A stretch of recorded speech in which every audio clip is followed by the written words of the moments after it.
Good morning प्यारे बच्चों। Online कक्षा में आप सभी का मैं स्वागत करता हूं। हम लोग देख रहे हैं ज्योग्राफी का chapter number 5, natural vegetation and wild life, यानी कि प्राकृतिक वनस्पति एवं वन्य जीव। इसका हम लोग आज दूसरा भाग देखने जा रहे हैं। प्यारे बच्चों, हमने पहले भाग में देखा था कि नेचुरल वनस्पति यानी कि प्राकृतिक वनस्पति किसे कहा जाता है।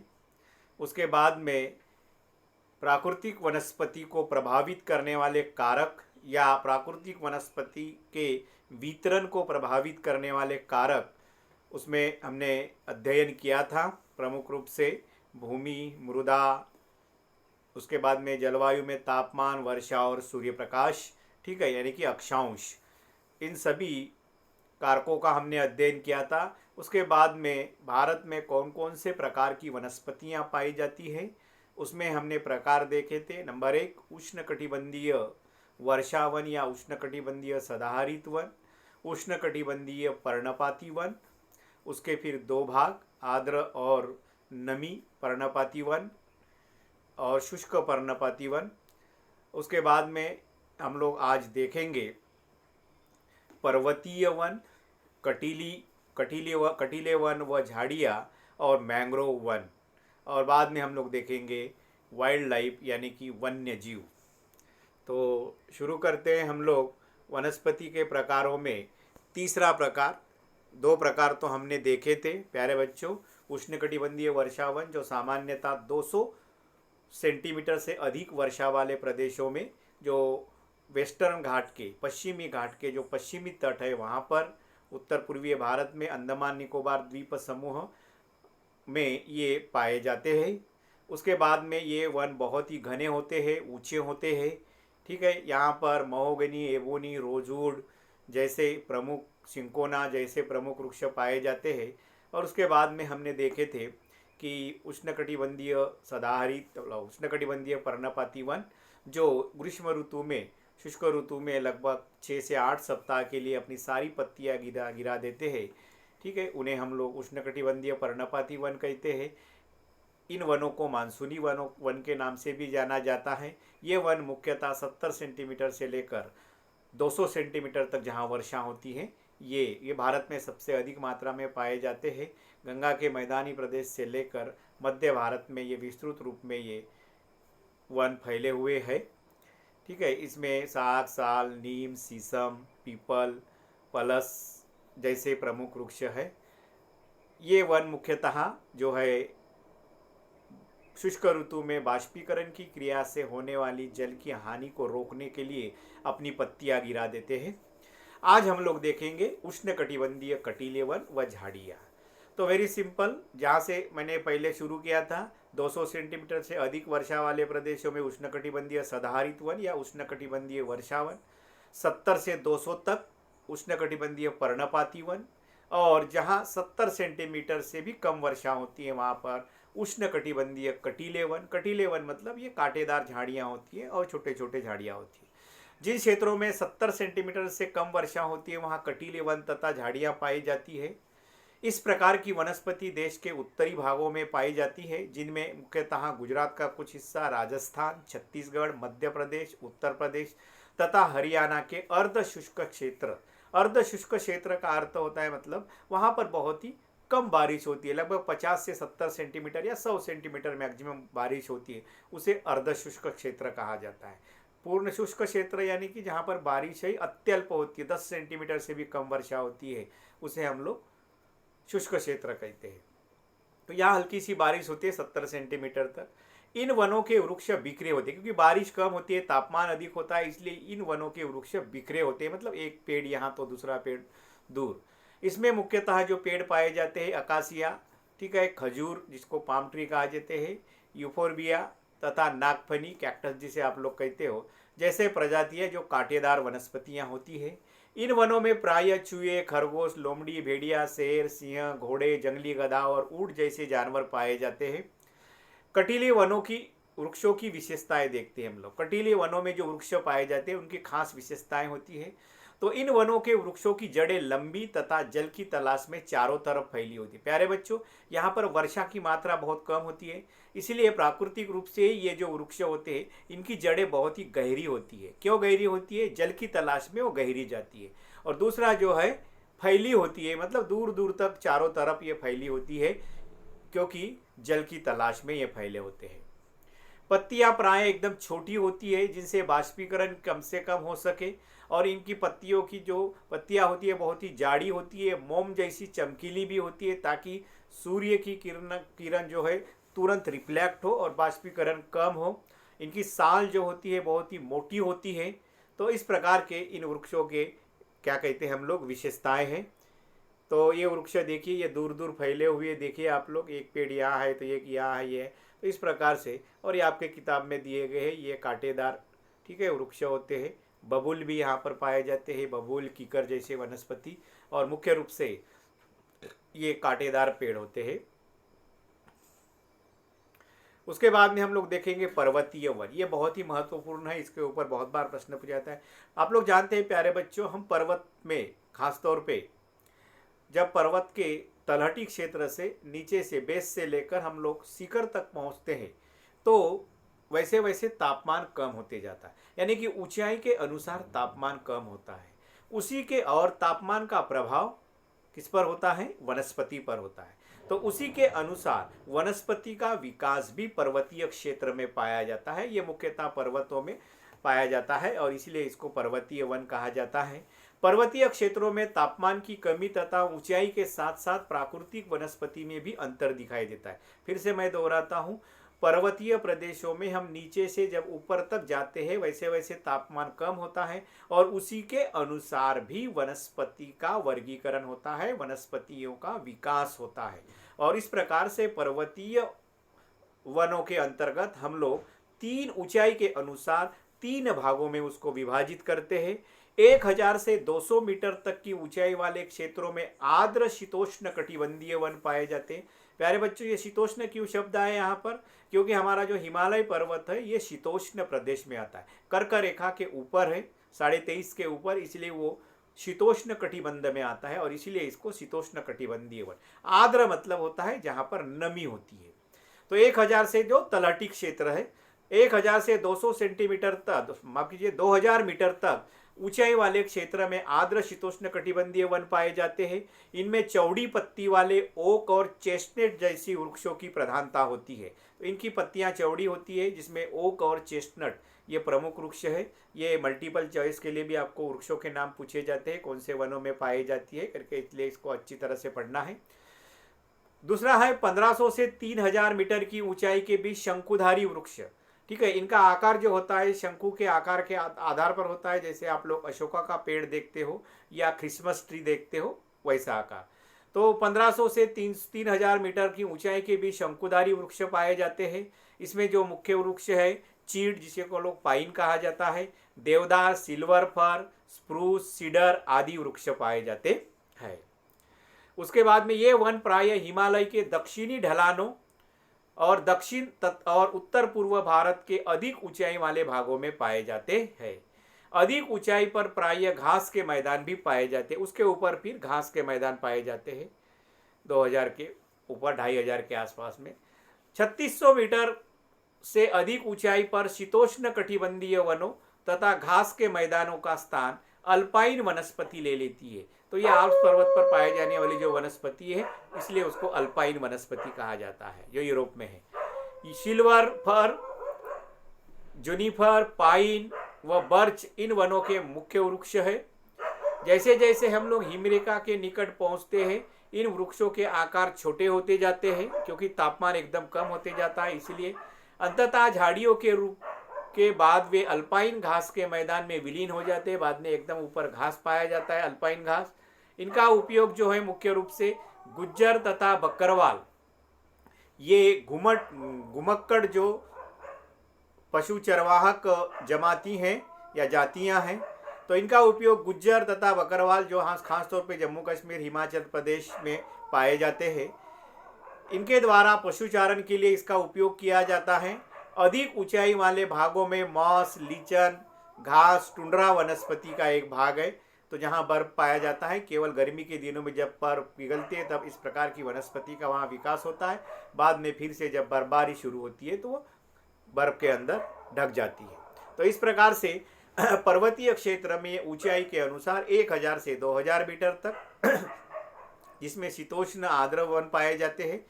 उसके बाद में 1500 से लगभग 3000 मीटर तक लगभग शंकुधारी वन पाए जाते हैं और 3600 मीटर के ऊपर इस प्रकार से अल्पाइन वनस्पतियां पाई जाती हैं। और उसके ऊपर एकदम जैसे टुंड्रा वनस्पतियां पाई जाती है, मॉस, लीचन, घास, टुंड्रा, ठीक है, इस प्रकार के। इन वनों में प्रायः कश्मीरी महामृग, चित्रा, हिरन, चित्रा मतलब जो हिरन जैसा होता है और जो कलरफुल होता है उसके ऊपर धब्बे धब्बे होते हैं उसको चित्रा कहते हैं। हिरन, जंगली भेड़ जिसको हम लोग चित्तर कहते हैं ग्रामीण भाषा में, जंगली भेड़, खरगोश, तिब्बतीय बारहसिंगा जिसके ऊपर बहुत सारे ऐसे सींग होते हैं, याक, हिम तेंदुआ, गिलहरी, रीछ, आई ब्या, कई कहीं पर लाल पंडा भी पाया जाता है। घने बाल वाली भेड़ व बकरियां भी यहाँ पाई जाती है, जो यहाँ का प्रमुख एक व्यवसाय माना जाता है। इसी हिमालय पर्वत के जो घासतल है वहाँ पर इसका उपयोग किया जाता है और इससे पश्मीना शाल बनाई जाती है कश्मीर में, जो बहुत ही मुलायम और बहुत ही गर्म होती है। तो ये देखिए पर्वतीय वन, इस प्रकार के ये पर्वत में पाए जाते हैं। शंकुधारी वन, आर्द्र उष्णकटिबंधीय वन और अल्पाइन वनस्पतियां पाई जाती है। उसके बाद में अंतिम जो है वनस्पति का प्रकार भारत में पाए जाने वाला मैंग्रोव वन।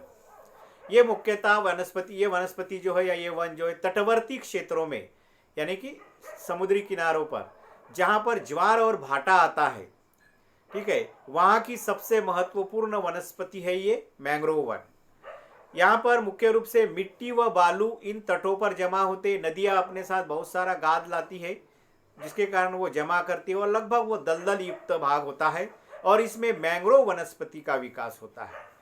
तो इस प्रकार इनकी जड़ें बहुत अंदर जाती है दलदल में और ऊपर इनका तना ऊपर दिखाई देता है। इस प्रकार की इन पेड़ों की विशेषताएं होती है।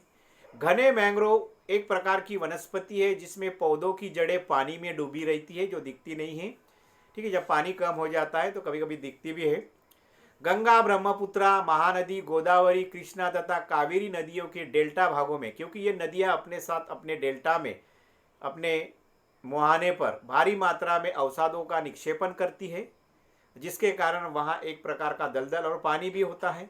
ज्वार आने के बाद में पानी ऊपर आता है और भाटा आने के बाद में अंदर चला जाता है, तो इसके कारण इस वनस्पतियों का विकास होता है। ये एक प्रकार से इसको ज्वारीय वन भी कहा जाता है। तो गंगा ब्रह्मपुत्रा के डेल्टा भाग में सुंदरी वृक्ष पाए जाते हैं जिनसे मजबूत लकड़ी प्राप्त होती है और इसी के कारण इस डेल्टा का नाम भी सुंदरबन पड़ा है। इसमें नारियल, ताड़, क्योड़ा और एंगार के वृक्ष इन भागों में पाए जाते हैं। इस क्षेत्र में रॉयल बंगाल टाइगर प्रसिद्ध जानवर, इसके अतिरिक्त कछुए, मगरमच्छ, घड़ियाल एवं कई प्रकार के सांप मिलते हैं। घड़ियाल एक ऐसा प्राणी है जो केवल भारत में ही पाया जाता है, जो मगरमच्छ की प्रजाति है एक। तो देखिए प्यारे बच्चों, ये है इनके फोटो, तो आप लोग देख सकते हैं। देखिए इनकी जड़ी कैसे ये पानी में डूबी होती है। यहाँ पर देखिए, ये देखिए पानी कम हुआ इसलिए दिख रहे, ये देखिए यहाँ पर ये जड़, तो इसे ज्वारीय वन कहते हैं या मैंग्रोव वन कहा जाता है ज्योग्राफिकली। अब हम देखेंगे वन्य प्राणी का वितरण भारत में। भारत वनस्पति के भांति भी प्राणी संपत्ति में भी धनी है। भारत में जीवों के लगभग 90,000 प्रजातियां पाई जाती हैं। देश में लगभग 2000 से अधिक पक्षियों की प्रजातियां पाई जाती है, यह कुल विश्व के 13% है। यहाँ मछलियों की 2546 प्रजातियां हैं जो विश्व की लगभग 12% है, काफ़ी होता है 12%। भारत में विश्व के 5 से 8% तक उभयचरी, सरीसृप तथा स्तनधारी जानवर भी पाए जाते हैं। स्तनधारी जानवरों में हाथी महत्वपूर्ण है। ये असम, कर्नाटक और केरल के उष्ण तथा आर्द्र वनों में पाए जाते हैं। तो असम, केरल और कर्नाटक में हाथी भारी मात्रा में पाए जाते हैं। एक सींग वाले गेंडे जो असम और पश्चिम बंगाल के दलदली क्षेत्र में पाए जाते हैं, ये खास विशेषता है। ये आपको मल्टीपल चॉइस के लिए पूछे जाते हैं, इसलिए ध्यान दीजिए कि हाथी जो है उष्ण एवं आर्द्र वनों में पाया जाता है, असम, कर्नाटक और केरल। एक सींग वाले गेंडे जो असम और पश्चिम बंगाल के दलदलीय क्षेत्र में, जंगली गधे तथा ऊंट कच्छ के रण तथा थार के मरुस्थल में पाए जाते हैं, यानी कि राजस्थान में। इसके अलावा भारतीय भैंसा, नीलगाय, चौसिंगा, छोटा मृग तथा विभिन्न प्रजाति वाले हिरन, बंदर आदि जानवर भी भारत में पाए जाते हैं। भारत विश्व का अकेला ऐसा देश है जहां शेर और बाघ दोनों पाए जाते हैं। शेरों का प्राकृतिक आवास स्थल गुजरात में गिर जंगल है। गुजरात में ये गिर जंगल, अमिताभ बच्चन इसके एडवर्टाइज करते हैं, आप लोगों को पता होगा। बाघ मध्य प्रदेश तथा झारखंड के वनों में, पश्चिम बंगाल में भी पाए जाते हैं। बाघ मध्य प्रदेश तथा झारखंड के वनों, पश्चिम बंगाल के सुंदरवन तथा हिमालयी क्षेत्र में भी पाए जाते हैं। बिल्ली जाति के सदस्यों में तेंदुआ भी है। यह शिकारी जानवरों का में मुख्य है। ये तेंदुआ जानवरों की शिकार करता है। हिमालयी क्षेत्रों में पाए जाने वाले जानवर अपेक्षाकृत कठोर जलवायु को सहन करने वाले होते हैं, क्योंकि वहाँ पर बहुत ठंडी होती है और बर्फबारी होती है, तापमान एकदम कम होता है, इसलिए इसको कठोर जलवायु कहते हैं। जो अत्यधिक ठंड में भी ये जानवर जो है जीवित रहते हैं, प्राकृतिक रूप से उन्हें वैसा बनाया भी गया है। उनके ऊपर भारी मात्रा में जो बाल होते हैं, ठीक है, वो बाल उनको ठंडी से सुरक्षित करते हैं और उनकी चमड़ी भी काफ़ी मोटी होती है। लद्दाख की बर्फीली ऊंचाई में याक जो महत्वपूर्ण बैल जैसा ही प्राणी है, लेकिन बहुत ही बड़ा होता है, जो गुच्छेदार सींगों वाला बैल जैसा जीव है, जिसका भार लगभग 1 टन से भी अधिक होता है। बहुत हेवी होता है ये याक, जो हिमालयी क्षेत्र में लद्दाख में पाया जाता है। इसके अलावा तिब्बती बारहसिंगा, भारल, नीली भेड़, जंगली भेड़ तथा कियांग तिब्बती जंगली गधे यहाँ पाए जाते हैं। कहीं कहीं लाल पांडा भी कुछ भागों में मिलता है। नदियों, झीलों तथा समुद्री क्षेत्रों में कछुए, मगरमच्छ और घड़ियाल पाए जाते हैं। घड़ियाल मगरमच्छ की प्रजाति का एक ऐसा प्रतिनिधि है जो विश्व में केवल भारत में पाया जाता है। घड़ियाल में ऊपर बहुत ज़्यादा उबड़ खाबड़ होता है ऐसे, ठीक है, षटकोण टाइप उसको ये आकार जैसे दिखते हैं। और मगरमच्छ में उसका भी होता है, सरफेस कोई इतना प्लेट है, लेकिन वो थोड़ा मतलब पूरा क्या कहते हैं प्लेन होता है लगभग। भारत में अनेक रंग बिरंगी पक्षी पाए जाते हैं। मोर, बत्तख, तोता, मैना, सारस, कबूतर आदि जो देश के वनों तथा आर्द्र क्षेत्रों में रहते हैं। इसके अलावा बहुत सारे प्रवासी पक्षी भी आते हैं, साइबेरियन पक्षी। अभी हम लोग देखेंगे प्राणियों का क्या महत्व है। जैसे हमने वनों का महत्व देखा था, वैसे तो आप लोग जानते हैं प्यारे बच्चों, बहुत सारे ऐसे प्राणी हैं जिससे हमें दूध मिलता है, ठीक है, और ऐसे जानवरों को हमने चुना है, पालतू बनाया है जिससे हमें दूध मिले। जानवर बोझ ढोने का भी काम करते हैं, ऊंट, गधा, घोड़ा, कई याक, ठीक है, बैल, ये सारे प्राणी जो है बोझ ढोने का भी काम करते हैं। कृषि कार्य तथा यातायात के साधन के रूप में भी मदद करते हैं। भारत में अधिकतर कृषि में इन्हीं पशुओं का प्रयोग किया जाता है। इनमें से हम लोग जानते हैं बहुत सारे पशुओं से हमें मांस, अंडे मिलते हैं, यानी कि भोजन भी मिलता है। मछली हमारा एक बहुत ही पौष्टिक आहार है, काफ़ी विटामिन्स मिलते हैं मछली से, आँखें अच्छी होती हैं और प्रोटीन्स भी बहुत रहता है। बहुत से कीड़े मकोड़े फसलों, फलों और वृक्षों के परागण में मदद करते हैं। आप लोग जानते हैं बहुत सारे ऐसे कीड़े मकोड़े जो है फूलों के परागण, इस फूल से उठकर उस फूल में जाके बैठते हैं, तो इस प्रकार से उसमें परागकण जाते हैं, जिसके कारण उसका फर्टिलाइजेशन होता है। और हानिकारक कीड़ों पर भी नियंत्रण करते हैं। बहुत सारे कीड़े मकोड़े दूसरे कीड़ों को खाते हैं, इस प्रकार से हानिकारक कीड़ों को भी नियंत्रण रखा जाता है। ये प्राकृतिक संतुलन की प्रक्रिया है। प्रत्येक प्रजाति का पारिस्थितिक तंत्र में योगदान है प्यारे बच्चों। इस प्रकार से ये प्राणियों का महत्व है। अब हम देखते हैं कि भारी मात्रा में आप लोग जानते हैं मानव की अत्यधिक गतिविधियों के कारण, अत्यधिक क्रियाकलापों के कारण, अंधाधुंध शिकार या अन्य कारणों के कारण, वनों की कटाई के कारण, तो प्राकृतिक जो हमारा ये जो पारिस्थितिक संतुलन है या पारिस्थितिक तंत्र है, ये पूरी तरह से असंतुलित हुआ है।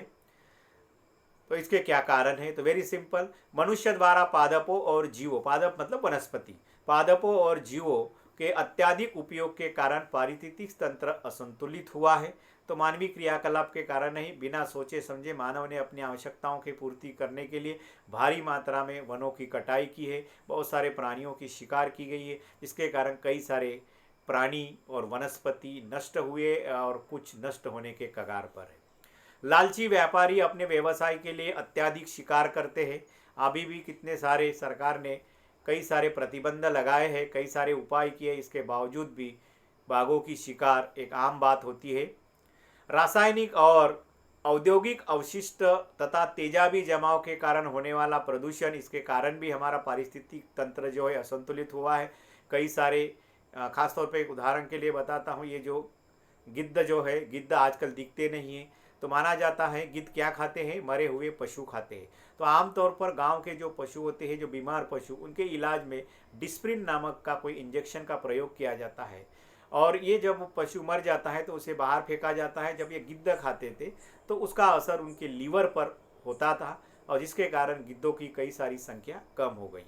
तो ऐसे ही पशुओं के इलाज करने के बाद में जो मर जाते हैं तो कई सारे रासायनिक दवाइयाँ उसमें होती है, और उसका जो है प्रभाव उन पशुओं पर होता है, जिसके कारण गिद्ध आज संरक्षक श्रेणी में रखा गया है। और विदेशी प्रजातियों का भी बहुत सारा प्रवेश हुआ है, जिसके कारण भी हमारी जो अपनी जो मूल प्रजातियां हैं ये भी खतरे में आई है। कृषि तथा निवास के लिए वनों की अंधाधुंध कटाई की गई, इसलिए प्राणियों के आवास स्थल कम हो रहे, खत्म हो रहे हैं। लगभग 1300 पादप प्रजातियां संकट में है और 20 प्रजातियां नष्ट हो चुकी है। देखो प्यारे बच्चों, 20 प्रजातियां ऐसी है कि जो अभी हमको भविष्य में कभी मिलेगी ही नहीं, केवल हम उनको एल्बम में, फोटो में देखेंगे। पादप और जीव संपत्ति की सुरक्षा के लिए सरकार द्वारा कौन से कदम उठाए गए, वेरी इंपॉर्टेंट एस्पेक्ट, ये अंतिम एस्पेक्ट है और इसके ऊपर हर बार प्रश्न पूछा जाता है। तो पादप मतलब वनस्पति और प्राणी जीवन के सुरक्षा के लिए सरकार ने कौन से कदम उठाए हैं। तो सबसे पहले क्या किया है, देखिए, सबसे पहले देश में 14 जीव मंडल निश्चय, जिसको आरक्षित क्षेत्र, रिजर्व फॉरेस्ट एरिया कहा जाता है इसको, अभी वर्तमान समय में इसकी संख्या 18 हो गई है, 4 और बढ़ गए, स्थापित किए गए हैं। इनमें से 4 जो है सुंदरबन, नंदा देवी, मन्नार की घाटी और नीलगिरी की गणना विश्व के 4 विश्व जीव मंडल निश्चय में की जाती है। मतलब काफ़ी अच्छा उसको माना जाता है, वैश्विक स्तर पर उसको मान्यता मिली है। तो इस प्रकार से ये 14 जीव मंडल निश्चय की स्थापना की गई है, जिसमें ये आरक्षित क्षेत्र होते हैं। यहाँ पर मनुष्य को वनस्पति काटने या जंगलों में प्रवेश करने पर भी प्रतिबंध होता है, और प्राणियों के शिकार पर तो होता है, उसके लिए तो कानून बने ही है। तो प्राकृतिक आवास स्थल प्राणियों के लिए ये आरक्षित किया जाता है। तो ऐसे 18 बनाए गए हैं वर्तमान समय में, किताब में आपके 14 है, कई जगह आपको अंग्रेजी किताब में 18 दिखेंगे। सन 1992 से सरकार द्वारा पादप उद्यानों को वित्तीय तथा तकनीकी सहायता देने की योजनाएं बनाई है। तो 1992 के बाद में सरकार ने वनस्पति एवं प्राणी जीवन की सुरक्षा के लिए कई सारे आर्थिक मदद की है, जिसके कारण वहाँ सुरक्षात्मक उपाय किए जा रहे हैं, और बहुत सारा उसको पर्यटन को बढ़ावा भी दिया जा रहा है, जिसके कारण एक फॉरेन करेंसी या देश के अर्थव्यवस्था में एक उसका योगदान आता है, महत्व होता है, और इसीलिए ये बहुत महत्वपूर्ण, अभी इसको ज़्यादा महत्व दे रही है सरकार। शेर संरक्षण, गेंडा संरक्षण, जिसको टाइगर रिजर्व प्रोजेक्ट एरिया, जैसे अपने इसमें देखिए चंद्रपुर में अंधारी व्याघ्र प्रकल्प है, उसके बाद में मेढ़घाट व्याघ्र प्रकल्प है। वाघ स्पेशल बाघ के सुरक्षा के लिए वहाँ पर स्पेशल प्रावधान किए जाते हैं, और वहाँ पर वैसी परिस्थितियाँ बनाई जाती है। तो शेर संरक्षण, गेंडा संरक्षण, भारतीय भैंसा संरक्षण तथा पारिस्थितिक तंत्र के संतुलन के लिए भारत सरकार ने कई सारी योजनाएं बनाई हैं और उसको इम्प्लीमेंट भी कर रही है। वर्तमान समय में काफ़ी हद तक प्राणियों की सुरक्षा के लिए सरकार काफ़ी गंभीर है, और उसके लिए बहुत सारे उपाय भी किए जा रहे हैं वर्तमान समय में। मतलब अभी देखा जाए तो किताब के अनुसार 89 नेशनल पार्क है। नेशनल पार्क मतलब राष्ट्रीय उद्यान। राष्ट्रीय उद्यान एक ऐसा प्राकृतिक स्थल होता है जिसमें जीवों के सुरक्षा के लिए प्राकृतिक आवास स्थल बनाया जाता है, वह मनुष्यों को प्रवेश के लिए प्रतिबंध होता है, that is called national park, और इसके पर्यटन के लिए खोला जाता है। 490 वन्य प्राणी अभय वन है। अभी वर्तमान समय में 103 नेशनल पार्क है और 535 जो है वन्य प्राणी अभय वन है, और कई चिड़ियाघर है। राष्ट्र के पादप और जीव संपत्ति की रक्षा के लिए बनाए गए हैं, तो ये महत्वपूर्ण उपाय है। भारत जीव सुरक्षा अधिनियम 1972 में लागू किया गया था। ये भी आपको पूछा जाता है कि भारत में जीव सुरक्षा अधिनियम कब पारित किया गया था या लागू हुआ था? 1972। प्यारे बच्चों ये देखिए 14 जीवमंडल, सुंदरबन पश्चिम बंगाल में, मन्नार की खाड़ी, नीलगिरी, नंदा देवी, नाकरे, ग्रेट निकोबार, मानस ये आपका असम में है, सिमलीपाल, दियांग, दिबांग, डिब्रू साइड ये भी नॉर्थ ईस्ट में ही है, अगस्त्य मलाई नीचे आपका नीलगिरी, और कंचनजुंगा पचमढ़ी ये एमपी में है, अमरकंटक भी जहाँ से आपकी नर्मदा नदी का उद्गम स्थल होता है वहाँ ये 14 है। अब देखिए ये वेरी इंपॉर्टेंट जो आपको पूछा जाता है मैप वर्क के लिए। एक मिनट पहले हम लोग थोड़ा उत्तर के देख लेते हैं बेटा। तो देखिए ये दाचीगाम, ठीक है, ये राजा जी, ये कार्बेट जो प्रसिद्ध प्रसिद्ध आपको पूछे जाते हैं, ये दुधवा, और ये सरिस्का। सरिस्का क्या है? ये पक्षी आश्रय स्थल है। केवलादाना, ये रणथंबोर, ये मध्य प्रदेश में शिवपुरी, ये चंद्रप्रभा, ये राजगीर झारखंड में। उसके बाद में प्रसिद्ध मैं बताता हूँ आपको, ये कान्हा मध्य प्रदेश में, ये ताड़ोबा चंद्रपुर महाराष्ट्र में, और ये शेर के लिए गिर जो हर बार आपको मैप पर के लिए पूछा जाता है, ये मुंबई के बोरीवली में संजय गांधी, ठीक है, ये नेशनल पार्क है। उसके बाद में महाराष्ट्र में कवाल पोचरम, ठीक है। उसके बाद में आपको जो रंगनाथिटू ये एक पक्षी आश्रय स्थल है जो, और वेदांतंगल, और यहाँ पर एक चिल्का झील है, ठीक है। ये इम्पोर्टेंट आपको पक्षी आश्रय स्थल, एक तो आपको ऊपर जो आपको मैंने बताया था रणथंबोर, उसके बाद में आपका ये रंगनाथिटू, और ये वेदांतंगल, और या चिल्का झील, ठीक है, ये इम्पोर्टेंट माने जाते हैं। उसके बाद में बांदीपुर ये, और ये पेरियार केरल में है जो बहुत ही महत्वपूर्ण माना जाता है। सिमलीपाल आप लोग देखिए ये आपका उड़ीसा में है। उसके बाद में देखिए ये दो जो इम्पोर्टेंट हर बार पूछे जाते हैं असम में, एक काजीरंगा और मनास या मानस, ठीक है, ये बहुत ही महत्वपूर्ण नेशनल पार्क है या जीवमंडल निश्चय है या पक्षी अभयावन है। तो इस प्रकार से ये मैप वर्क आपको आता है, मैंने स्पेशल आपके लिए मैप वर्क बनाए हैं और वो भी आप लोग देख लीजिए। तो प्यारे बच्चों ये चैप्टर को हम लोग यही समाप्त करते हैं।